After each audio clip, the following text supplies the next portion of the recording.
maybe we can entertain one question only before I hand over the floor to the. Okay, you please. My name is Laghari. I'm originally from Sindh. I have a question and comments and recommendation. Sindh is suffering more than any other province, not only because of climate change, but corruption, negligence, and inefficiency of Pakistan PPP, which they have ruled 14 years continuously. And I walked from New York to Washington 350 miles.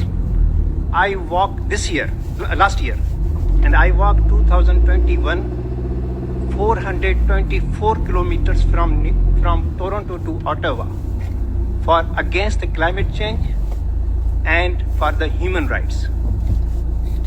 Pakistan People's Party, now if you look in the Sindh province, what is the condition of their over the ground realities? How many times are you going to begging from the other countries? Sindh is the richest country, part of the country. Human rights condition, blasphemy laws. Madam Shireen Rehman, you know better than me because you are on the ground. I'm crying. I'm working hard for my family. Your party has killed my brother. No investigation. United Nations asked. Climate change.